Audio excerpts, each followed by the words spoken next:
से करते हैं कि आई कैप ने कल एक छोटी सी क्लैरिफिकेशन दी है। अगरचे वो बहुत सारे बच्चों के लिए अच्छी खबर नहीं होनी चाहिए, लेकिन अनफॉर्चुनेटली हमारे स्टूडेंट के लिए वो अच्छी खबर ही कंसिडर होती है कि आई कैप ने 3 पेपर की जो रिस्ट्रिक्शन थी न्यू स्टूडेंट्स के लिए उसको रिलैक्स कर दिया है। इस अटेम्प्ट के लिए रिलैक्स किया गया है, यानी अगर आप इस अटेम्प्ट में 3 से कम पेपर देना चाहते हैं तो दे सकते हैं। ओल्ड स्टूडेंट के ऊपर ये रिस्ट्रिक्शन पहले थी क्या नहीं थी? पेपर की रिस्ट्रिक्शन थी, ग्रुप की रिस्ट्रिक्शन नहीं थी। ओल्ड स्टूडेंट हम किसे कहते हैं? जिन्होंने कोई भी जिनकी कैफ की मार्च 22 की अटेम्प्ट पहली अटेम्प्ट नहीं थी, ठीक है ना। यानी वो स्टूडेंट जो मार्च 22 में पहली दफा कैफ में अपीयर हुए थे, पास हुए नहीं देखना, अपीयर हुए थे, they are considered as new student. इन स्टूडेंट के ऊपर ग्रुप की रिस्ट्रिक्शन मौजूद है। मींस ये ग्रुप ए के 2 पेपर पास करने से पहले ग्रुप बी में नहीं जा सकते। 2 पेपर पास होंगे तब ग्रुप बी के कोई पेपर सिलेक्ट कर रहे होंगे। लेकिन जो ओल्ड स्टूडेंट थे उनके ग्रुप की रिस्ट्रिक्शन मौजूद नहीं थी, लेकिन एक अटेम्प्ट में 3 पेपर देने की रिस्ट्रिक्शन मौजूद थी। अब आई कैप ने कहा कि इन दोनों लोगों के लिए अपने अपने ग्रुप में रहते हुए रिस्ट्रिक्शन नहीं है। अगर ये 1 पेपर देना चाहें, 2 देना चाहें, 3 देना चाहें, पेपर दे सकते हैं, कोई प्रॉब्लम नहीं है। लेकिन इधर वाले बच्चों पर ग्रुप की रिस्ट्रिक्शन उसी तरह ही रहेगी और इधर वाले बच्चों पर ग्रुप की रिस्ट्रिक्शन भी नहीं होगी और पेपर की रिस्ट्रिक्शन भी नहीं होगी। फिलहाल आई कैप ने अगेन सितंबर 22 के लिए ये बात की है, बिकॉज आई कैप अभी खुद देख रहा है। अल्टीमेटली जाहिर है लॉन्ग रन में एटलीस्ट ग्रुप ए की पहली अटेम्प्ट में ये रिस्ट्रिक्शन हमेशा के लिए रिमूव हो जानी चाहिए।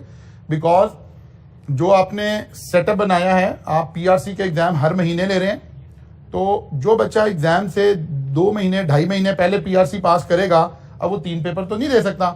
तो क्या आप बच्चे को एज ए इंस्टीट्यूट लेवल पे ये प्रमोट करेंगे कि यार बाबा फारिग बैठो, मौज शोज करो? क्योंकि उसे तो अगर उसने पेपर नहीं देना होगा उस वक्त कोई बैच भी कॉलेज शुरू नहीं कर रहा होगा, कुछ नहीं कर रहा होगा। तो एटलीस्ट फर्स्ट अटेम्प्ट के लिए ये रिलैक्सेशन आनी चाहिए। वैसे लॉन्ग रन में सारी रहनी चाहिए, लेकिन एटलीस्ट पहली अटेम्प्ट में तो ये होना चाहिए कि आप 1 पेपर देना चाहते हैं तो दे दें, ताकि वो जब क्रैश में बच्चे पास हो जाते हैं, एक आधा पेपर निकाल लेते हैं, वो बच्चे पढ़ाई की तरफ उसी तरह से लगे रहे और हमारी भी रोजी रोटी चलती है। अच्छा जी, आगे चलते हैं। तो आखिरी बात ज्यादा अहम है, ठीक है ना। हम आई कैप को भी ये समझाने की कोशिश कर रहे हैं। अच्छा जी, चैप्टर नंबर 4 हम पढ़ रहे थे, जिसके अंदर हमने स्टडी किया कि इंफॉर्मेशन टेक्नोलॉजी का हमारे बिजनेसेस पर क्या इम्पैक्ट आएगा। फिर साथ ही हमने कहा कि अभी तक के सारे चैप्टर में से जहां जहां हमें नजर आएगा वहां आपको बता देंगे। अच्छा, बच्चा कंफ्यूज है, बच्चे बार बार ग्रुप में भी यही सवाल पूछते हैं, आपस में भी यही सवाल पूछते हैं कि याद क्या करना है। मुझे नहीं समझ आ रही कि मुझे ऐसे लग रहा है कि जैसे मुझे कह देना चाहिए कि हर चैप्टर याद करना है, तो शायद बच्चों को मुतमईन हो जाएंगे बच्चे। कुछ चैप्टर हैं जो याद नहीं करने हैं, वहां कुछ रिप्रोड्यूस नहीं करना, हमें सिनेरियो में हमें बताना है कि इम्पैक्ट क्या आया है, इकोनॉमी का इम्पैक्ट क्या आया है। और बड़े अच्छे आपके सब्जेक्ट के एंगल से पाकिस्तान के लिए अनफॉर्चुनेटली हिस्ट्री के, पाकिस्तान की तारीख के सबसे शायद बुरे दिन चल रहे हैं कि इकोनॉमिकली हम शदीद मसाइल का शिकार हैं। लेकिन जो चीजें आप एज अ सब्जेक्ट पढ़ते हैं उनको प्रैक्टिकल एस्पेक्ट में देखने के लिए बेहतरीन टाइम अवेलेबल है। कि हमने कहा कि जब पॉलिटिकल अनसर्टेनिटीज मौजूद हों, जब कोई भी स्टेबिलिटी ना हो, तो दुनिया की बड़ी से बड़ी इकोनॉमी जो है वहां सरवाइव नहीं कर सकती, वो कोलैप्स कर जाती है। अगर हम अज्यूम करें कि जो अनसर्टेनिटी इस वक्त मौजूद है, ये अनसर्टेनिटी खुदा ना खास्ता अगले 60 डेज भी कंटिन्यू करे, तो हम एज अ नेशन सरवाइव नहीं कर सकते। हमें सोचना पड़ेगा कि इस अनसर्टेनिटी को रिमूव किए बगैर कोई चारा नहीं है। आप नाअहल से नाअहल इंसान को लाके बिठा दें, लेकिन अनसर्टेनिटी रिमूव करें, पता चले कि गवर्नमेंट किसके हाथ में है, कोई पता नहीं है। आप देख रहे हैं स्टॉक एक्सचेंज गिर रही है, डॉलर ऊपर जा रहा है, रिजर्व्स आपके कम हो रहे हैं, हर तरफ से खुदा ना खास्ता हम देखें तो बुरी खबरें मौजूद हैं। जो लोग थोड़े विजनरी हैं या थोड़ी बोल्ड बातें करते हैं, शबर जैदी साहब जैसे लोग, वो दोबारा आगे कहना शुरू हो गए कि मैं तो 1 साल पहले कह रहा था कि जी पाकिस्तान डिफॉल्ट कर गया हुआ। अब ये हमारे सब्जेक्ट का वो जो चैप्टर नंबर 1 है कि पॉलिटिकल इम्पैक्ट क्या आता है, उसको देखने का आपके पास जरिया मौजूद है कि क्या हो रहा है, या स्टेबिलिटी का क्या कॉन्सेप्ट है। अब हमें कहीं रिप्रोड्यूस नहीं करनी है बातें, लिंक करनी है। मैं बार बार कह रहा हूं, आप अपने जहन को ओपन करने का सोचें। हाँ, जहां आया लाइक चैप्टर 4 आया, मैंने फौरन से आपसे कहा कि ये वो चैप्टर है जो आपको रटा भी लगाना पड़ेगा, क्रैम भी करना पड़ेगा, बिकॉज इसमें से 4-5 नंबर का उसने थ्योरेटिकल कंटेंट भी पूछ लेना है। फिर हमने जनाब देखा, सबसे पहले हमने कहा कि जी आईटी ने आके काम क्या किया, तो पता चला जी कंप्यूटर ने आके बहुत सारी चीजों को, प्रोसेसेस को रिप्लेस करना शुरू कर दिया कि अब उनकी जरूरत नहीं है। उनकी बजाय वो जगह किसने ले ली है? मशीन ने आके ले ली है। सादा सी एग्जांपल, आप एटीएम मशीन देख सकते हैं कि उसने कैशियर को रिप्लेस कर दिया। बहुत सारी एग्जांपल्स हो सकती हैं। फिर हमने कहा कि इंसानी काम क्या रह जाएगा? हमने कहा उसका एनालिटिकल काम रह जाएगा, डिसीजन मेकिंग काम रह जाएगा। किस तरह की डिसीजन मेकिंग? हमने कहा जो अनस्ट्रक्चर्ड डिसीजन मेकिंग है ना, वो ह्यूमन बीइंग को करनी पड़ेगी। जो स्ट्रक्चर्ड काम है, स्ट्रक्चर्ड का मतलब है जहां पता है ये ऐसे ऐसे ऐसे ऐसे ऐसे यहां पहुंच जाएंगे, ये काम मशीन कर लेगी और इंसानों से बेहतर कर लेगी, क्विक कर लेगी, एरर फ्री कर लेगी, इंसानों से बहुत बेहतर कर लेगी। इंसान ने क्या करना है? एनालिटिकल डिसीजन लेने हैं। अच्छा जी, फिर हमने कहा जी आर्टिफिशियल इंटेलिजेंस, मशीन का जो एक्सेसिव यूज है, machine learning and artificial intelligence, सारा फ्यूचर इसके साथ जुड़ा हुआ है, सारा फ्यूचर इसके साथ जुड़ा हुआ है, सारी चीजें इसके साथ जुड़ी हैं। आप एज के उस हिस्से में कि अगर आप अफोर्ड करते हो ना, एक अच्छा आप प्रीमियम लीग खेलना चाहते हैं जिंदगी में, आप top of the range chartered accountant बनना चाहते हैं, आप एज के उस हिस्से में कहीं आईटी साइड पे पढ़ना शुरू कर दें, लर्न करना शुरू कर दें। और अगर ऐसे कोर्सेज आपको कहीं लाहौर में मिलते हों आर्टिफिशियल इंटेलिजेंस के ऊपर, डाटा एनालिसिस के ऊपर, मशीन लर्निंग के ऊपर, तो ये बेहतरीन एसेट हो सकता है आपकी जिंदगी का। आपकी जिंदगी के सबसे बेहतरीन नॉलेज ये होगा जो आपको जिंदगी में पे ऑफ करेगा आइंदा 20-25 सालों के लिए। अच्छा जी, फिर हमने कहा कि और क्या हुआ? हमने कहा जी प्रोडक्शन एंड सर्विसेज, हमारे सर्विसेज के ऊपर भी इंपैक्ट आ गया, हम जो प्रोडक्ट सेल कर रहे थे उसके ऊपर भी इंपैक्ट आ गया।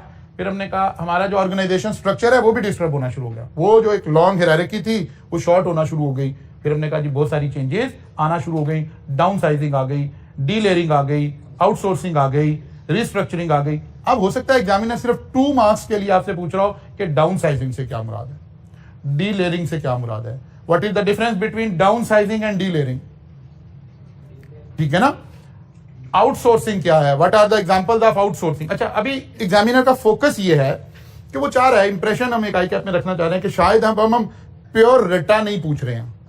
हो सकता है वो एक सिनेरियो क्रिएट करे आपसे और ऑर्गेनाइजेशन में बताए ये कर दिया है, ये हो गया, ये हो गया, ये हो गया, और आपसे पूछे बताइए क्या हुआ है।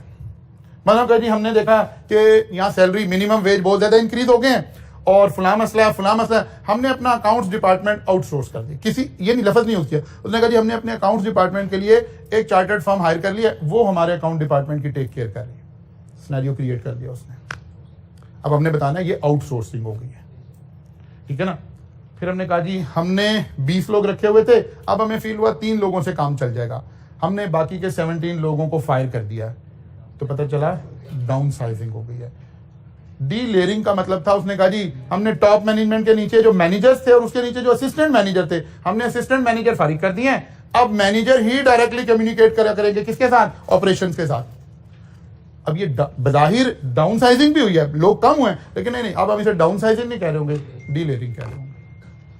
तो एक बेहतरीन क्वेश्चन इस तरह से बन सकता है। प्रॉब्लम यहां पर है, बच्चा सब्जेक्ट उसको समझता है, टीचर उसको समझता है कि सर दें, सफ़े दें, कहें जी ये याद कर ले, हम याद कर लें, मसला रिजॉल्व हो जाए। जी करेंगे। अभी असल में हमने 1-2 क्वेश्चन सॉल्व किए, एक चैप्टर रह गया, 2 लेक्चर, यानी कि अगले वीक के 2 लेक्चर रह गए। अब क्वेश्चन हमें मिलेगा ना, इन 5 चैप्टर के ऊपर एक क्वेश्चन आना है। यही समझाने की बार बार कोशिश कर रहे हैं, 2 लेक्चर का सबर हो रह गया है, फिर उसके बाद हम वहां पहुंच चुके होंगे कि जहां ये बात समझ आनी शुरू हो जाएगी। मैं इसीलिए मुझे भी दायरा अंदाजा है, मैं इसीलिए इसको एक्सप्लेन कर रहा हूं कि आपको कैसे सोचना है।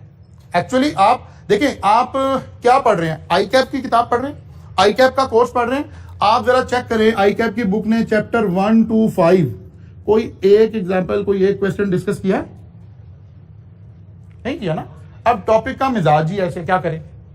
इसीलिए वो लोग, हमने क्योंकि डिसीजन लिया कि हम 2 लोग टीच करें ताकि 2 एरियाज पे कंटिन्यूअसली फोकस चले। अब आप देखें, जो वो लोग, वो टीचर जो पाकिस्तान भर में एक टीचर पढ़ा रहा है, वो ऐसे नहीं चल रहा, क्योंकि उसे भी यही फील आ रहा है कि बच्चा लगा है। वो क्या करता है, थोड़ा सा इधर से पढ़ा के फिर जंप करके वो नानसा वाले हिस्से में घुसता है ताकि 1-2 सवाल हल हो जाए। अच्छा, उस बच्चे को लग रहा है नहीं यार यहाँ सवाल चल रहे हैं, नहीं हमारी क्लास में भी सवाल चल रहे हैं। आप क्लास को 6 days a week पे कंसोलिडेट करके देखें। हम ये काम हमने डेज डिवाइड करके किया हुआ है। अब आईकैप की किताब हम पढ़ रहे हैं, आप वो किताब ही इसका सबसे बड़ा सबूत है कि इन 5 चैप्टर में उसने कोई बात नहीं की। उसने जाके कहा आप 5 चैप्टर पढ़ लिए, आ जाए चैप्टर नंबर 6 में, अब सवाल डिस्कस करते हैं। टीचर यहां क्या करे?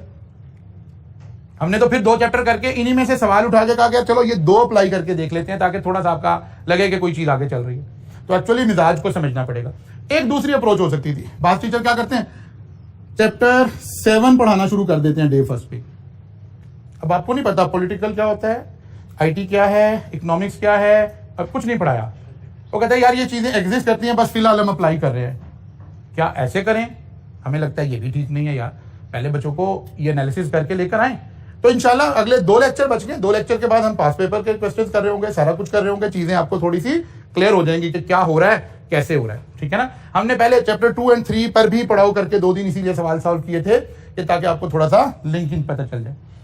अब सवाल यहां से समझा रहे हैं आपको कि क्या हो सकता है, जरूरी नहीं वो एज इट इज रटा पूछे 1 2 3 4 4 सिचुएशन है, वो 4 सिनेरियोज क्रिएट करे और बताए कि जी आईटी के इंपैक्ट की वजह से बताइए अब ऑर्गेनाइजेशन ने क्या फैसला किया है। आप बताएंगे यहाँ उसने डाउनसाइजिंग कर दी है, यहाँ डीलेयरिंग हो गई है, यहाँ आउटसोर्सिंग हो गई है, यहाँ रिस्ट्रक्चरिंग हो गई है।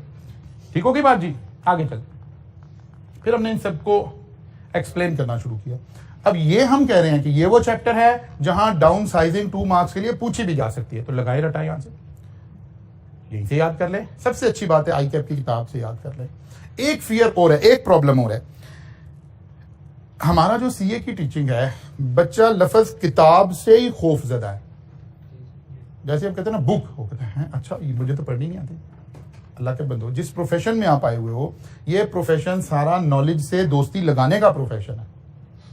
अनफॉर्चुनेट क्या हुआ, टीचर्स ने ऐसे पढ़ाना शुरू कर दिया कि उन्होंने आपको किताब से आपका ताल्लुक तोड़ दिया। जैसे टीचर आता है, मैं ही टीचर हूं फर्स्ट के, मैं कहता है बस आंखें बंद करके मेरे पीछे चलते आओ, जो मैं करा रहा हूं घर जाके यही करना है, और क्वेश्चन हो कहता नहीं क्वेश्चन भी नहीं करना, बस ये सब कुछ काफी है।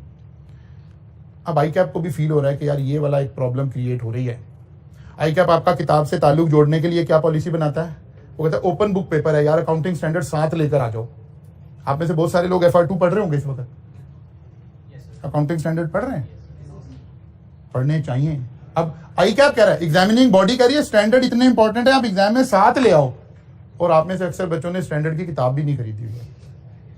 एक्चुअली ये वो प्रॉब्लम है जो हम क्रिएट कर रहे हैं। अब कल को कोई टीचर ये कहे कि यार ये आप ना स्टैंडर्ड पे से जाके देख लो, तो आप कहोगे यार अच्छा ये क्या बात है। जब हम कहते हैं नहीं आईकैप की किताब से ही देख लो, तो अच्छा ये काम खराब हो गया। अच्छा, इसी किताब को एज इट इज वर्ड में कन्वर्ट करके मैं थोड़ी फॉर्मेटिंग चेंज कर दूं, थोड़ी चीजें डाल दूं, सीधी पदरी कर दूं, मैं कहूँगा मेरे नोट्स हैं, आप हाँ अब थोड़ी सी हिम्मत पैदा हुई है कि हाँ अब मैं पढ़ लूंगा। सबसे बेहतरीन जरिया कंप्रीहेंसिवली स्टडी करने का जरिया आईकैप की किताब है। आईकैप ने इतना बोल्ड स्टेप लिया हुआ है, इतना बोल्ड स्टेप लिया हुआ है कि एक बड़ी इलीगल क्लैरिफिकेशन दी हुई है इसके बारे में, जैसे कल सुप्रीम कोर्ट ने दिया ना इस तरह की इलीगल क्लैरिफिकेशन दी हुई है। मैं पॉलिटिकली बात नहीं कर रहा, मैं अदरवाइज बात कर रहा। इलीगल क्या दी हुई है कि अगर सिलेबस, हमारे पास 2 डॉक्यूमेंट है एक्चुअली, तो डॉक्यूमेंट ऑफिशियल डॉक्यूमेंट क्या है, सिलेबस। मतलब सिलेबस के अंदर कोई एक टर्म लिखी हुई है, लेट्स अज्यूम, यहीं से एग्जांपल से आपको समझाता हूं, ये बातें लिखी हुई हैं जी 1 2 3 4, लेट्स अज्यूम सिलेबस में 5 लिखी हुई हैं और किताब में 4 लिखी हुई हैं। कैफ लेवल पे आईकैप ने इंटरप्रिटेशन दिया है कि 4 ही पूछेंगे, जो चीज किताब में नहीं है नहीं पूछेंगे। सिलेबस में लिखा हुआ है, किताब में आईकैप के ऑफिशियल स्टडी टेक्स्ट में नहीं लिखी हुई। आईकैप की ऑफिशियल क्लैरिफिकेशन है कि किताब को ठीक मानेंगे, सिलेबस को गलत मानेंगे, हालांकि ये वैसे गलत है। उनका कैफ लेवल पे ऐसे ही करेंगे, लेकिन सीफैप पे नहीं ऐसे करेंगे। सीफैप पे इसकी अदरवाइज क्लैरिफिकेशन है कि सिलेबस फॉलो होगा, किताब में कुछ लिखा है या नहीं लिखा। इसका मतलब है इस किताब की इतनी अहमियत आईकैप ने बनाई हुई है कि अगर ये गलत भी है तो कहते फिर इसको ठीक मानेंगे। आप इस किताब से ही सारे भाग रहे हैं। हालांकि जरा मैंने चैप्टर 4 कहा था उसको पढ़े जाके, ऐसे ही है जैसे नोट्स में किसी ने भी लिखा हुआ है। लेकिन मैं कह रहा हूं यार कहीं से ही पढ़ लें, आप छोड़ें, इस बहस को भी छोड़ें, ठीक है ना, किसी किताब से पकड़ के पढ़ लें ताकि चीजें मसला रिजॉल्व हो जाए। अच्छा जी आगे चलते हैं। अब ये 6 चीजें, 5 चीजें, रिस्ट्रक्चरिंग, ये हॉरिजेंटल रिस्ट्रक्चरिंग, वर्टिकल रिस्ट्रक्चरिंग, ये एक 2-2 नंबर की पूछी भी जा सकती हैं। फिर हम पहुंचे थे जनाब आईटी के इंफॉर्मेशन के ऊपर सबसे ज्यादा स्ट्रेंथन एरिया, ये 4-5 चीजें, सबसे ज्यादा सवाल आप इस पे एक्सपेक्ट करें। सिनेरियो बनाया एग्जामिनर ने, उसने कहा एक सॉफ्टवेयर है वो ये काम कर रहा है, बताइए ये कौन सा सॉफ्टवेयर है। रटा फिर नहीं पूछा उसने। अब हमने देखा कि क्या ये खाली ट्रांजैक्शन को रिकॉर्ड कर रहा है, तो हमने कहा ये ट्रांजैक्शन प्रोसेसिंग सिस्टम है। फिर हमने देखा क्या ये मैनेजमेंट को सपोर्ट प्रोवाइड कर रहा है, मैनेजेरियल सपोर्ट प्रोवाइड कर रहा है, हमने कहा ये मैनेजमेंट सपोर्ट सिस्टम है। फिर हमने देखा क्या ये मैनेजमेंट को डिसीजन लेने में मदद है। डिसीजन लेने का मतलब है मैनेजमेंट सपोर्ट का क्या मतलब है, सिर्फ चीजों को मैनेज करने में बताता है। एक सिस्टम है वो बताता है यार आपने वीकली जो है ना एसीज के फिल्टर क्लीन करने हैं। वो सिस्टम क्या करता है, आपको मैसेज कर देता है कि भाई आज आपके फिल्टर की सफाई का दिन है, आज ये वाला काम है। ये मुझे क्या करने में हेल्प कर रहा है, मैनेज करने में, डिसीजन लेने में। मैंने डिसीजन लेना है कि यार ये मशीन चल नहीं रही है तो क्या करूं, क्या ये मुझे कोई कंपैरेटिव इंफॉर्मेशन दे रहा है कि ये मशीन पहले कब खराब हुई थी, अच्छा पिछली दफा कंप्रेसर खराब हुआ था तो हमने कितने का डलवाया था। अगर ये मुझे इस तरह की भी इंफॉर्मेशन दे रहा है, इसका मतलब है मुझे डिसीजन लेने में भी हेल्प कर रहा है कि क्या उसी बंदे से काम करवा लूं ना करवा लूं, मेरे सप्लायर कौन है, कॉस्ट कितनी खर्च हुई है। डिसीजन मेकिंग कॉस्ट अकाउंटिंग में पढ़कर है ना, जहां एक से ज्यादा अल्टरनेटिव आ जाए। अगर ये सॉफ्टवेयर मुझे एक से ज्यादा अल्टरनेटिव भी दिखा रहा है, इसका मतलब है ये मुझे डिसीजन में भी सपोर्ट कर रहा है, तो फिर ये क्या कहलाएगा, डिसीजन सपोर्ट सिस्टम। नहीं, हिस्टोरिकल डाटा तो हमारा सिस्टम साथ साथ दिखाता जाएगा ना। मैं इसकी एग्जांपल फिर देता हूं। एक बच्चा बाहर हमने खड़ा करना है कि यार फिल्टर लगाओ, जिस बच्चों ने फीस नहीं दी हुई उसे फीस ले लो, ठीक है। इस वक्त क्या कर रहा है ये, मैनेजमेंट सपोर्ट सिस्टम, चीजों को मैनेज करने के काम कर रहा है। एक हमें यहाँ स्मार्टली काम नहीं हो रहा, वो प्रिंट लेकर, सिस्टम का प्रिंट लेकर आया, इसको थोड़ा स्मार्टली प्ले करते हैं, अज्यूम कर लेते हैं। हमने कहा नहीं, बच्चे के पास एक टैब है, जो बच्चा बाहर खड़ा है ना उसके पास एक टैब है, वो टैब लेके खड़ा हुआ है। आप आते हैं, राइज आईडी बताते हैं, वो एंटर करता है। एक है वो सिर्फ मुझे बता रहा है कि इसकी फीस क्लियर है कि नहीं क्लियर है। क्लियर है, बच्चा आपको अंदर आने दे रहा है, मैनेजमेंट सपोर्ट सिस्टम। आपका राइज आईडी एंटर करता है, वो आपको दिखाता है पिछले सेशन में आपने फीस पूरी पे कर दी थी, उससे पिछले में भी पूरी कर दी थी, डिले इसी तरह ही करते रहे थे। तो मैंने देखा यार ये बच्चा ना डिफॉल्टर कोई नहीं है, रोते खोते पिछली दफा भी फीस दे ही दी थी इसने इस दफा भी मिन्नत अल्लाह करके दे ही देगा, तो इसको जाने देता हूँ, ये वो वाला डिफॉल्टर नहीं है जिसे मैं पकड़ने खड़ा हूँ। अब मैंने क्या लिया है, डिसीजन। अब यही सिस्टम मुझे क्या कर रहा है, डिसीजन सपोर्ट। एक्चुअली ये एक बड़ा रिफाइन सी एक लाइन है जिसने डिसाइड करना है कि इसमें और इसमें कोई खास फर्क नहीं है। अगर मुझे डिसीजन लेने में भी हेल्प कर देता है वो सिस्टम, तो then it is decision support system. और अगर वो सिर्फ मुझे काम को, टास्क को मैनेज करने में मदद दे रहा है, फीस दी है नहीं दी है, खत्म बात, तो फिर वो मैनेजमेंट सपोर्ट सिस्टम है। अच्छा, फिर आ गया एग्जेक्टिव इंफॉर्मेशन सिस्टम। अब फिर एग्जेक्टिव इंफॉर्मेशन सिस्टम और ये वाले दोनों सिस्टम ये फिर तकरीबन पास हैं, लेकिन एक मसला है, ये जो डिसीजन सपोर्ट सिस्टम था या मैनेजमेंट सिस्टम था, इसका फोकस इंटरनल था, क्योंकि ये मैनेजमेंट वो है जिसने इंटरनली ऑर्गेनाइजेशन को मैनेज करने में सारा काम रोल प्ले करना है। लेकिन ये लोग, इनके पास जो इंफॉर्मेशन हो उसमें एक्सटर्नल डाटा भी होना चाहिए। कंपेटिटर क्या कर रहा है, ओवरऑल इकोनॉमी कहां खड़ी है, आज डॉलर का रेट क्या था, आज स्टॉक एक्सचेंज क्या थी, अगर मेरा बिजनेस उससे लिंक है। इनको बताने की जरूरत नहीं है, क्योंकि इन्होंने तो हमारे लिए हुए डिसीजन को इंप्लीमेंट करना है ना, इन्होंने स्ट्रेटेजिक डिसीजन मेकिंग करनी है। तो इनके इंफॉर्मेशन सिस्टम का फोकस इंटरनल भी होगा, एक्सटर्नल भी होगा। इसने जो इंफॉर्मेशन लेनी है इसका फोकस इंटरनल होगा, एक्सटर्नल की इतनी जरूरत नहीं है, या अगर है भी तो एक्सटेंट में बड़ा वादे फर्क है। अब एक्चुअली ये रिक्वायर्ड है। बच्चा इंटरेस्टेड किसमें हो रहा है, अनफॉर्चुनेटली, क्योंकि अभी वो उसमें से है। ओके सर बताएं इसमें से याद क्या करना है। प्रॉब्लम यहां है, हो सकता है वो 4 सिस्टम बनाए आपके पास, ये बताइए कौन सा सिस्टम है। Expert system. एक्सपर्ट सिस्टम क्या कर रहा था, हमें एक्सपर्ट का नॉलेज भी दे रहा था। जो नॉलेज एक एक्सपर्ट ने गेन करना था, अगर वो स्ट्रक्चर्ड था तभी एक्सपर्ट सिस्टम बन सकता है, अनस्ट्रक्चर्ड में तो बन ही नहीं सकता। मसलन लॉ, अकाउंटेंसी, मेडिकल, ये सारी साइंस बड़ी पड़ी है स्ट्रक्चर्ड अप्रोच के ऊपर। ये होगा तो ये करना, ये होगा तो ये करना, ये होगा तो ये करना, इसी को हम स्ट्रक्चर्ड अप्रोच कह रहे हैं। हमने कहा इसका डराने वाला चेहरा तो ये है कि ये वाले एक्सपर्ट लॉन्ग रन में फारिग हो जाने, लॉन्ग रन में इनकी जरूरत नहीं पड़नी। लेकिन हम कहते नहीं यार डराने वाली बात है, पहले को पॉजिटिव। हम कहते हैं ये वाले एक्सपर्ट अब डिसीजन लेने से पहले सिर्फ अपनी स्किल, अपनी मेमोरी पर रिलाय नहीं करते, बल्कि अपनी राय अपने एक्सपर्ट सिस्टम से शेयर करके फिर डिसीजन ले लेते हैं। और डिसीजन लेते हुए जो मेमोरी बेस्ड बात था, जो लेबर बेस्ड बात था, वो उसकी मदद मशीन से ले लेते हैं, और जो एनालिटिकल स्किल थी वो अपनी अप्लाई कर लेते हैं। मतलब मुझे एक केस स्टडी तैयार करनी है, मुझे एक केस लॉ एक लॉ हाई कोर्ट में प्रेजेंट होना है। मुझे पहले मुझे मेहनत करनी पड़ती थी, किताबों में से सारा कुछ ढूंढ के लाना था। मैं या मेरे नीचे जूनियर ये काम मुझे करके दे रहे थे। अब एक्सपर्ट सिस्टम मेरे एक क्लिक पे मुझे सारा कुछ बता देगा। अब मैंने सिर्फ उसकी लॉजिक अपने केस के साथ लिंक करने पे तवज्जो देनी है। पहले मुझे दोनों काम करने थे। मुझे सहूलत मिल गई है। हमने खौफ की बात नहीं की, हमने कहा पॉजिटिव बात है। एक सेमी एक्सपर्ट आदमी भी इसको यूज करके एक्सपर्ट वाले नॉलेज ले लिया करेगा। जी, जिस तरह आपने डोर पर कंट्रोल की बात की थी, तो फर्ज किया हम ऑटो डोर लॉक कर देते हैं और बाय फिंगरप्रिंट लगा देते हैं कि जो भी स्टूडेंट है वो अपना फिंगरप्रिंट ऐड करे और डोर ऑटोमेटिकली ओपन हो जाए और उसकी फीस क्लियर है। तो अगर फीस नहीं क्लियर तो डोर ओपन ना हो, तो ये किस सिस्टम में फर्क है? मैनेजमेंट सपोर्ट डिसीजन नहीं ले रहा, सपोर्ट कर रहा है। मैनेजमेंट को सपोर्ट का क्या मतलब है? जो मैनेजमेंट चाह रही है वो काम करके दे दे। मैनेजमेंट चाह रही है जिस बच्चे की फीस क्लियर नहीं है अंदर ना आए, ये मशीन ही वो काम कर रही है। तो इस वक्त ये कौन सा सिस्टम है? मैनेजमेंट सपोर्ट सिस्टम है। डिसीजन ले, डिसीजन सपोर्ट सिस्टम। मसलन इसी को हम कहें, क्या देख लो, अगर पिछले एंड ऑफ द सेशन इस बच्चे की फीस कोई रह गई थी कि क्लियर हो गई थी? अगर क्लियर हो गई थी फिर इसे आने दो, 1-2 दिन से टाइम दे दो, कोई बात नहीं है। तो फिर यही सिस्टम बगैर बंदे के होने के बावजूद क्या कर रहा होगा? डिसीजन भी ले रहा होगा।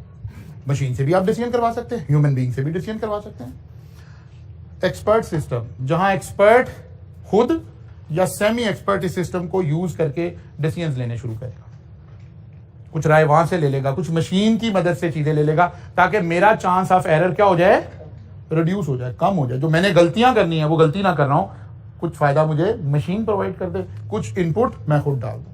अब हमें कॉन्सेप्चुअली इनको क्लियर करना है, इस कॉन्सेप्ट को क्लियर करना है। हो सकता है वो रटे में पूछे कि ट्रांजैक्शन प्रोसेसिंग सिस्टम क्या है, तो रटे से ये लिखना पड़ जाए।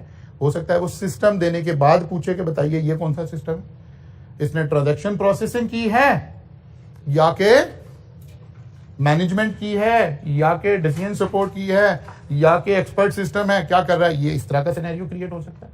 फिर इन सारे सिस्टम को 1 बाय 1 हमने देखा। फिर हमने एक इंफॉर्मेशन नीड्स की बात की थी कि स्ट्रेटेजिक लोगों की इंफॉर्मेशन नीड क्या है, टेक्निकल लोगों की क्या है, ऑपरेशनल लोगों की क्या है। फिर 1 बाय 1 इन सिस्टम्स को हमने थोड़ा सा एवेल्युएट कर लिया था, समझ लिया था। अच्छा जी, फिर हम पहुंच गए थे कि जनाब आईटी के कंट्रोल से क्या मुराद है। एक्सपर्ट सिस्टम को पर्टिकुलरली आपने थोड़ा ज्यादा फोकस देना इसके ऊपर। एक्सपर्ट सिस्टम को पढ़ें थोड़ा सा।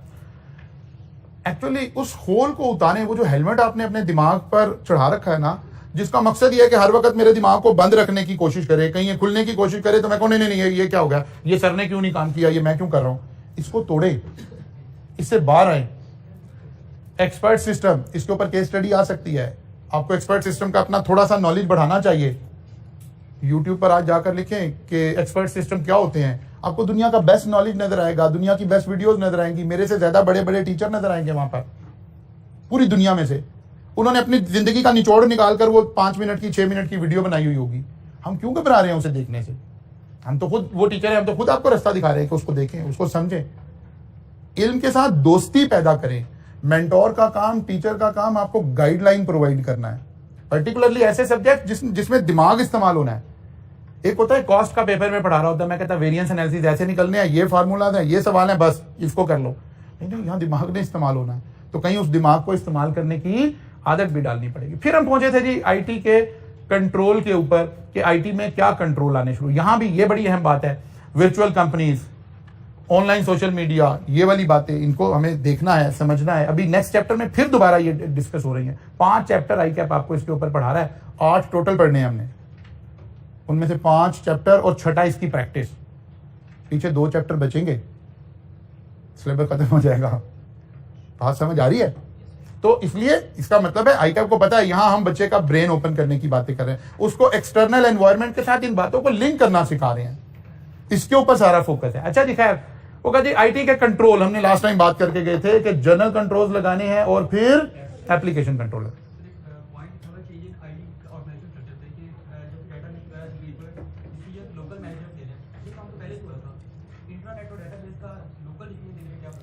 फर्क ये हुआ कि अब इंफॉर्मेशन जल्दी फ्लो कर जाती है ना। पहले हम डिसीजन को ना, वो इसको एक टर्म यूज हो रही थी या किसी और सब्जेक्ट में यूज होनी थी, centralised organisation and decentralised organisation. Centralised organisation हम उस ऑर्गेनाइजेशन को कहते थे जिसकी डिसीजन मेकिंग कहीं टॉप पर पड़ी हुई है और जो नीचे लोग काम कर रहे हैं वो डिसीजन नहीं ले रहे, यहां डिसीजन मेकिंग पड़ी है। हमें हर वक्त ये फीलिंग रहती थी कि निचले वाले लोग डिसीजन गलत ले लेंगे, और जब तक ये डिसीजन मेरे पास पहुंचेगा वो गलती वहां जा चुकी होगी कि अब अंडू भी नहीं हो रहा होगा। जब आईटी आई, सारा कुछ आया, इन्फॉर्मेशन फ्लो करना शुरू की, हमने कहा नहीं, इन्फॉर्मेशन तो अगले 15 सेकंड में मेरे पास आ जाएगी, इसको डिसीजन तो लेने दें ताकि मेरा वर्कलोड खत्म हो। तो आईटी ने आके हमें डिसेंट्रलाइज करना चीजें सिखा दी हैं कि लोगों को इख्तियार दें। एक तो हमें इख्तियार की जो लेयर थी ना उसको डिफाइन करना बड़ा आसान हो गया। मतलब हम इसमें भी बात कर रहे थे, आपके लॉगिन, आपके पासवर्ड, आपको आपके लॉगिन से वही चीजें मिलेंगी जिसका इख्तियार मैंने देना है। एक दफा बैठ के वेल डिफाइंड शीट के ऊपर इख्तियार डिफाइन हो जाते हैं, जिसकी वजह से मैं डिसेंट्रलाइज करना। पहले क्या हो रहा था, हम कहते थे जैसे एक काम कहेंगे, एक का इख्तियार देंगे, 4 ये खुद ही इस्तेमाल करने शुरू कर देगा। अब उसे जो इख्तियार देंगे ना उसका सिस्टम उसे वही अलाउ करेगा, उसके अलावा कुछ कर ही नहीं सकता है। तो डिसेंट्रलाइज करना हमारे लिए आसान हो गया है। डिसेंट्रलाइजेशन का कल्चर डेवलप हो रहा है इसकी वजह से, बिकॉज इख्तियार को अप्लाई करवाना भी एक मुश्किल काम था। अब हमारे पास आईटी आ गई, हम इसके जरिए से आसानी से काम कर सकेंगे। General controls and application. General control में हमने कहा था 2 कंट्रोल सिस्टम डेवलपमेंट के टाइम पे कौन कौन से कंट्रोल लगाने थे। सबसे पहला ऑथराइजेशन करनी थी, नंबर 2 टेस्टिंग करनी थी, नंबर 3 डॉक्यूमेंटेशन करनी थी। डॉक्यूमेंटेशन नहीं करेंगे तो अब देखें सवाल यहां से बन गया। उसने कहा जी ये सारा कुछ हुआ, हमने कर लिया है। अच्छा, वो सारा सिनेरियो उसने डिस्कस किया, उसने ये नहीं कहा कि डॉक्यूमेंटेशन हो गया। उसने कहा जी इसको बताइए ये जो सिस्टम हमने डेवलप किया इसमें क्या फ्लॉ मौजूद है। अब आपके जहन में ये बुलेट पॉइंट थे, आपने कहा ठीक है ऑथराइजेशन भी हुई, टेस्टिंग भी हुई, ट्रेनिंग भी हो गई, क्या सिस्टम का प्रॉपर हमने कहीं डॉक्यूमेंट बनाया, क्या चीज कैसे है, कैसे लिंक है, कल को ये सॉफ्टवेयर डेवलपर ना हो कोई और आके डेवलप कर दे हमें इसमें। यही चैलेंज है इसमें। ऐसे सिनेरियो बेस्ड क्वेश्चन ज्यादा हम एक्सपेक्ट करेंगे क्योंकि रटे के ऊपर उतना फोकस नहीं है। हमारे वाले एरिया में से कोई 40 मार्क्स का पेपर आना है ना, तो इसमें से आप समझे कि कोई मैक्सिमम 10 मार्क्स रिप्रोडक्शन वाले हो सकते हैं, दैट्स इट। बाकी सारा अपने सिनेरियो पे अप्लाई करना है, सारा सिनेरियो के ऊपर अप्लाई करना है। उसने ये नहीं कहना कि जी सिस्टम डेवलपमेंट कंट्रोल होते क्या है, उसने कहना ये सिस्टम बनाया था, ऐसे ऐसे बना है, बताएं क्या गलती हुई है। उसने कहना उसमें कहीं आया नहीं कि किसी से अप्रूवल ली थी, नहीं कहा ऑथराइजेशन कहाँ हुई है। मैं कहा जी सिस्टम बना, आके ट्रेनिंग कर दी, सारा कुछ कर दिया, डॉक्यूमेंट बना दिए, कहाँ है, इसकी टेस्टिंग कब हुई है। अप्लाई करना सीखना है, अप्लाई करना सीखना है। फिर हमने हमने एडमिनिस्ट्रेटिव कंट्रोल के अंदर इंटेग्रिटी ऑफ हार्डवेयर, हार्डवेयर को कैसे हमने मेंटेन करना है। हमने कहा कुछ फिजिकल कंट्रोल लगाने पड़ेंगे और कुछ लॉजिकल कंट्रोल लगाने पड़ेंगे, सॉफ्टवेयर की इंटेग्रिटी, और इन सारी बातों को देखते हुए हम आगे चले।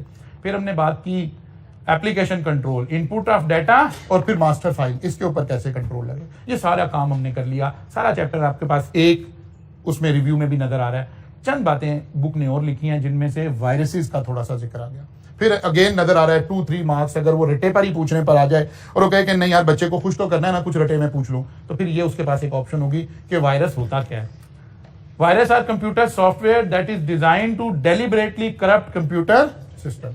ये एक सॉफ्टवेयर ही का नाम है, लेकिन इसका मकसद ये नेगेटिव सॉफ्टवेयर है बेसिकली, जिसका मकसद आपके सिस्टम को करप्ट करना है। अब वायरसेस की बहुत सारी टाइप हैं, वायरसेस को हम बहुत तरीके से सेग्रीगेट कर सकते हैं बहुत, लेकिन फिर आईकैप की वो क्लैरिफिकेशन कि जो किताब में लिखा है बस वही पूछेंगे। तो किताब ने 6 वायरसेस का जिक्र किया, इसलिए बस ये 6 का जिक्र करेंगे। अदरवाइज वायरसेस को इससे ज्यादा रिफाइन बेहतर अंदाज में सेग्रीगेट किया जा सकता है।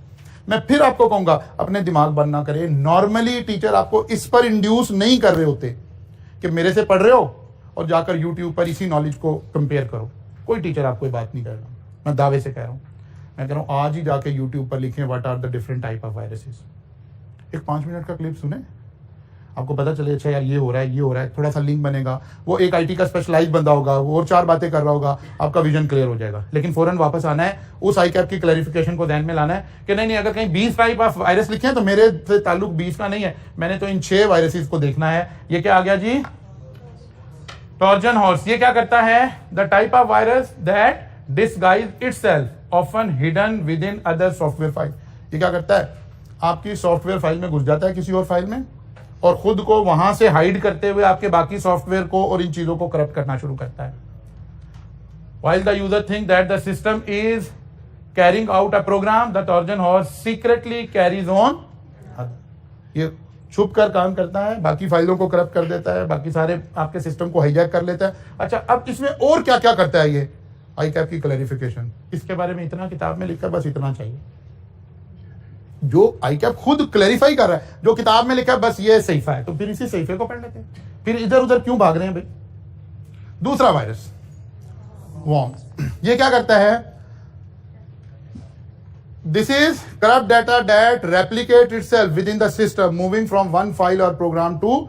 ये क्या करता है, किसी एक फाइल में घुसता है, सॉफ्टवेयर में नहीं घुसता, किसी फाइल में आ जाता है और फाइल से बाकी सारी फाइलों को करप्ट करना शुरू कर देता है। ये कैरियर सॉफ्टवेयर से आता है, इसको एक कैरियर की जरूरत होती है, इसको एक सॉफ्टवेयर की जरूरत होती है, ये सॉफ्टवेयर पे अटैक करता है। ये वाला सॉफ्टवेयर, इसको कैरियर नहीं चाहिए होता, इसको फाइल चाहिए।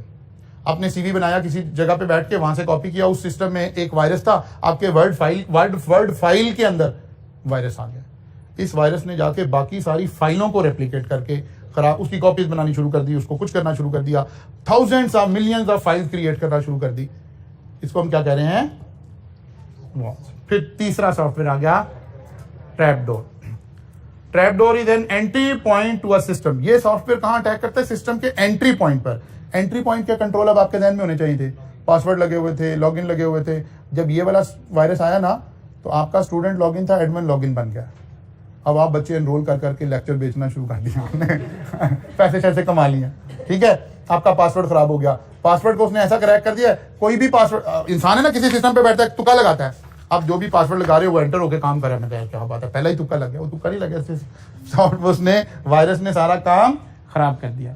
इसको हम क्या कह रहे हैं, ट्रैपडोर। फिर 3 वायरस और, logic bomb. This is a virus that is designed to start working when a certain event occur. वो कह रहा है वायरस है ये, जैसे इंसानी उसके अंदर वायरस आ जाते हैं। कुछ वायरसेस हैं जो जैसे ही आपकी बॉडी में एंटर होते हैं तो खुदा ना खास्ता बॉडी को जो भी उन्होंने नुकसान पहुंचाना है वो नुकसान पहुंचाना शुरू कर देते हैं। कुछ वायरस हैं वो कहते हैं यार वायरस तो है लेकिन एक्टिव नहीं है, हेपेटाइटिस का वायरस, ठीक है ना, वायरस मौजूद है बॉडी में लेकिन वो कहते हैं यार शुक्र है अभी एक्टिव नहीं है, नुकसान नहीं अभी पहुंचा रहा। ये भी ऐसा ही वायरस है, वायरस आ गया लेकिन वायरस इंतजार में है। जब आप एक खास प्रोग्राम रन करेंगे, एक खास टास्क कर रहे होंगे, उस वक्त एक्टिव होगा और फिर डैमेज करेगा बॉम्ब की तरह, ठीक है। वो कहता है ये इवेंट के इंतजार में बैठा हुआ है, जब आप वो इवेंट करेंगे ना उस वक्त एक्टिव होगा। मसलन एक वायरस आ गया, फर्ज कर लें हमारे सिस्टम में वायरस आ गया और वो वायरस इंतजार में बैठा है कि जब ये बच्चों को बल्क में एनरोल करेंगे ना, तो जब ये वायरस एक्टिव होगा और जो ये लॉगिन पासवर्ड देते हैं कि एक बच्चा इस्तेमाल कर सके, उस वक्त ये उस पासवर्ड को रिमूव कर देगा। फिर एक बच्चा 100 बच्चों से भी अपना पासवर्ड शेयर कर रहा होगा तो सारे उसको यूज कर रहे होंगे। किसी खास इवेंट से लिंक हुआ है, वो इवेंट होगा। अच्छा फर्ज किया हम अभी बल्क में एनरोल कर ही नहीं रहे हैं, हम बच्चों को इंडिविजुअल एनरोल किए जा रहे हैं, उसने इवेंट बनाया हुआ था कि जब बल्क में एनरोल करेंगे। अब ये वायरस मौजूद है, एक्टिव नहीं है, उसे वो इवेंट मिलेगा तो तब इसने एक्टिव होना है, अदरवाइज इसने एक्टिव नहीं होना। इसका मतलब है इस वायरस से बचत हो सकती है अगर वो इवेंट ही ना हुआ तो। अच्छा जी, फिर आ गया टाइम बॉम्ब। वो कहता है ये इवेंट के साथ अटैच नहीं है, टाइम के साथ अटैच है जी। रात को जी 10:55 पे इसने एक्टिव होना है। अब अगर लकीली उस वक्त आपका सिस्टम ऑफ था तो आपकी बचत हो गई है, और अगर आप ऑन थे तो फिर उस वक्त ये सिस्टम ने इसको, this virus that design to start working on a certain date, ये किसी स्पेसिफिक डेट पर काम करेगा, वहां पर आपके सिस्टम को करप्ट करेगा, आपकी फाइल्स का बेड़ा गर्क करेगा। अच्छा जी, ये क्या आ गया, ये सर्विस का डिनाइल क्रिएट कर देगा, यानी सर्विस आपकी अवेलेबल होगी, देखने वाले को लगेगा सर्विस अवेलेबल नहीं है जी, वेबसाइट काम नहीं कर रही है जी, मेरी फाइल चल नहीं रही है जी, ये काम हो नहीं रहा जी, प्रिंट हो नहीं रहा जी, ऑल दीज आर। अब ये 6 वायरस का किताब ने जिक्र किया, इतने एक्सटेंट तक जिक्र किया, दैट्स इट। ICAP की वो वाली इंटरप्रिटेशन, बस 6 what are the different type of viruses, 6 के नाम लिखने। वो कहता जी वायरस होता क्या है, बता दिया। वो कहता जी लॉजिक बॉम्ब और टाइम बॉम्ब में क्या फर्क है, हमने कहा ये इवेंट से ऑपरेट करता है, ये टाइम से ऑपरेट करता है, दैट्स इट। ICAP इतना सा नॉलेज आपको देना, हम कोई IT एक्सपर्ट थोड़े कि हमने कोई एंटीवायरस थोड़े डिजाइन करना है या हमारे से वो थोड़े डेवलप करवाना है। उसने एक बेसिक हमें आइडिया दे दिया कि ये 6 वायरसेस होते हैं, दैट्स इट। फिर उसने हमें एक और लाइन दिखाई जो कि CA फाइनल में जाके दोबारा आएगी। यहां उसने 4 लाइनें उठाकर कॉपी कर दी हैं सीए फाइनल में ये टॉपिक था, वहां से उठाकर 4 लाइंस यहां उसने पेस्ट कर दी है, सिर्फ ये आइडिया देने के लिए कि हमने आपको एक बात सिखाई आईटी के क्या इंपैक्ट हैं, फिर सिखाया कि यार आईटी के ऊपर आपने कंट्रोल्स लगाने हैं, आपको बताया कि यार ये कंट्रोल भी सोचना है, ये भी सोचना है, ये भी सोचना है, ये भी सोचना है। आपने कहा यार हम चार्टर्ड अकाउंटेंट हैं, हमें कैसे इतनी बातें पता चलेंगी। उसने कहा अच्छा एक रेडीमेड सोल्यूशन बताते हैं, एक ऑर्गेनाइजेशन है, एक इदारा है, एक सिस्टम है, उसको हम क्या बोल रहे हैं, कोबिट। कोबिट किसको स्टैंड कर रहा है, control objective for information and related. अब ये है क्या, इसके कंट्रोल क्या हैं, लगाने कैसे हैं, ये फाइनल में सीए फाइनल में जाके पढ़ेंगे। उसने उसी सीए फाइनल की किताब में इसी चैप्टर की पहला जो वो है ना पैराग्राफ, उसको उठा के यहाँ कॉपी पेस्ट कर दिया, जिससे हमें 2-3 बातें पता चली। कौन कौन सी बातें पता चली जी? COBIT is an IT governance tool, ये आईटी की रिलेटेड चीजों को गवर्न करने का हमारे पास एक टूल आ गया है। Contributed to effective control of information system. वो कह रहा है यार आप जो सोचोगे ये कर लो, ये कर लो, ये कर। वो कहता है यार हम बता देते हैं, अगर तो आपको नॉलेज है तो फिर तो आप अपनी अपनी ऑर्गेनाइजेशन के मुताबिक काम कर लें, नहीं तो एक सेट ऑफ पॉलिसीज आपको दे देते हैं, आप उसके मुताबिक काम कर लें। इसका मतलब स्टैंडर्डाइजेशन हो गई। इसने 5 पॉइंट बता रखे हैं कि कैसे काम करना है, लेकिन वो पॉइंट अब हमारी किताब में यहाँ पर मौजूद नहीं है, वो फाइनल में आप जाकर पढ़ेंगे। ठीक है, सिर्फ यहाँ इतना है कि हमने इसमें क्या किया, linking information technology and control practices, consolidate and harmonise standard from prominent global sources into a critical resource. वो कहते हैं जो दुनिया के बड़े बड़े लोग थे ना, इन्होंने मिलकर खुद एक डिजाइन कर दिया, एक स्टैंडर्ड कि यार ये बातों का ख्याल रखना है हमने, ताकि हर बंदा, क्योंकि आईटी का एक्सपर्ट नहीं होगा, हर बंदा अपने डिसीजन खुद ना ले रहा हो। वो कहे यार हम कोबिट के स्टैंडर्ड्स को फॉलो कर रहे हैं, जैसे आप कहते हैं ना हम आईएसओ फलां को फॉलो कर रहे हैं, हम फलां स्टैंडर्ड को फॉलो कर रहे हैं, हम फलां स्टैंडर्ड को फॉलो, ऐसे ही एक स्टैंडर्ड आ गया कंट्रोल से रिलेटेड, गवर्नेंस से रिलेटेड। इसका मतलब है अगर कोई कल को जब आप ऑर्गेनाइजेशन का ऑडिट करने जाएंगे और आप ये देखना चाहें कि यार ऑर्गेनाइजेशन ने आईटी के हवाले से ठीक किया कि नहीं, तो ये आपको ऑडिट गाइडलाइन प्रोवाइड कर देगा कि ये चीजें चेक कर लो। जैसे जब आप ऑडिट में पढ़ते हो कि यार हमने एसेट्स कैसे वेरीफाई करने हैं, हमने डेटर कैसे वेरीफाई करने हैं, हमने क्रेडिटर कैसे वेरीफाई करने हैं, तो ये आपको एक गाइडलाइन प्रोवाइड कर देगा कि हमने आईटी से रिलेटेड क्या चीजें चेक करनी है। COBIT applies to enterprise wide information system including personal. वो कहते हैं जहां मर्जी लगा लें, आप पूरी ऑर्गेनाइजेशन पे लगा लें। आपको यार नहीं, मैं एज ए प्रोफेशनल जाहिद कभी मैं सोचूं यार मैं जो नोट्स बना रहा हूं, ये सारा कुछ कर रहा हूं, क्या मेरे आईटी के ये सारे कंट्रोल लगे हुए हैं, या मैं सोच रहा हूं मैं तो इंडिविजुअल हूं। वो कहते हैं भाई नहीं, आप भी कोबिट की सारे प्रिंसिपल अप्लाई कर लें। It is based on philosophy that IT resources need to be managed by a set of naturally grouped process in order to provide pertinent and reliable information system। यानी कोई ना कोई ऐसा हमें निजाम करना पड़ेगा जिससे एक reliable information system मौजूद हो, बैकअप लेने का मौजूद हो, पासवर्ड चेंज करने का मौजूद हो, हार्डवेयर के ऊपर हमारे कंट्रोल लगे हुए हो, सॉफ्टवेयर के ऊपर हमारे कंट्रोल लगे हुए हो। वो कहते हैं इतना कुछ खुद सोचोगे, मैंने 5 पॉइंट बनाए हुए, उनको फॉलो कर लेना। तो यहां ये चैप्टर आपका खत्म हो रहा है। कोबिट के ऊपर बस इतने 6 पॉइंट लिखे हुए हैं, यही पढ़ने हैं, बाकी फाइनल में जाके पढ़ेंगे। जी बेटा आप क्या पूछें?